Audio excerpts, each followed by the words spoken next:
flare-free and cozy day. One of the things that's top of mind for me this morning when it's really rainy and cozy here is like relationships, and not romantic relationships. It's more like how friendships can change when you have a chronic condition. It's tricky to find relatability in what you're going through. And I find that sometimes living with a chronic condition, it can change things. It can change relationships and friendships, and you expect friendships to stay as they were.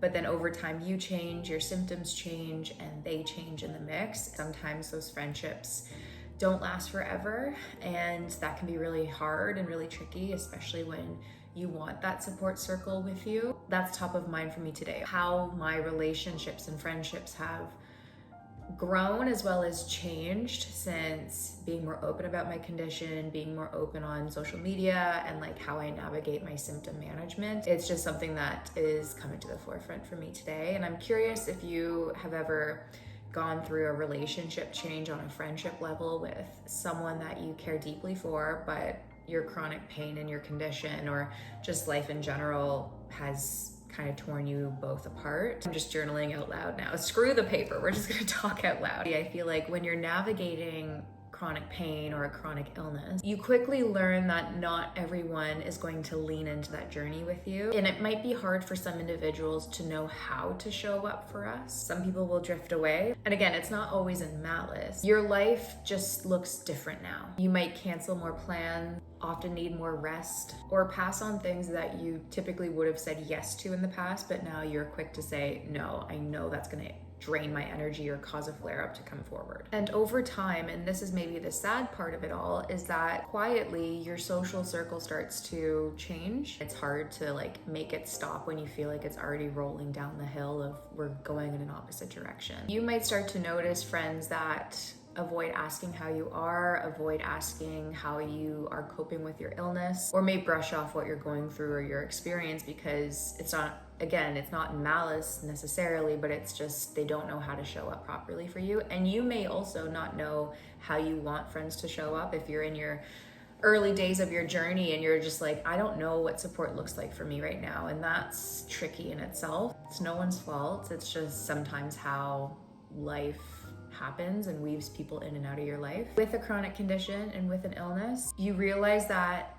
people who remain and the ones you meet along the way, whether they live with the same condition as you or you meet them in a support group, those individuals can be so much more aligned with who you are becoming. I personally have found my people in unexpected places, online communities where I have opened up about my chronic pain and I have connected with others with Endo. This has made me feel less alone and made me feel more understood. You can show up in pain without feeling like a burden in those groups. It could be work friends that have seen you in a flare-up or see you pull out your hot water bottle in secrecy and they say, hey, what's going on? What's this all about? And they start to divulge of like, hey, I also have a chronic condition, or hey, I have a hot water bottle in my drawer too. You find these people in unexpected places, and I find it's always at the right place at the right time of like when I am aching for that connection. It's okay if your circle changes. As hard as that is to say and hear, it's not a sign that you're too much. It's not a sign that you're too much or that you've done something wrong. It's just a reflection of your needs changing and your life evolving into the person that you are becoming with a chronic condition. I find in the process of becoming that new version of yourself, you open the door to deeper and more meaningful connection that are compassionate and empathetic and what you need for that version of yourself that's coming forward. If you're in the in-between right now of, I think my friendships are changing, or I feel this tension between a friendship, it may not be a closed door and there may be opportunities to reel them back in to say, hey, like, I know we're changing, I know we're shifting, I know we're not the same, and we may not see the same in life, but I care about you and I care deeply about our friendship, and like, it feels awkward right now and I don't know how to navigate that. That's still fair and valid. But if you're at the stage where you are in that in-between of like, yeah, it's too far down the hill to kind of fix right now, know that there are people around the corner that haven't fully arrived yet in your chapters that will be there, that will be an amazing support for you. You will find them and you'll wonder to yourself how you ever settled for less in a friendship. The rain just does that sometimes. It just like brings forward I guess, thoughts and feelings and emotions that you didn't necessarily think were at the surface of what you're going through. And so I guess for me today, it's friendships and how they are a little bit different these days, and how that is okay.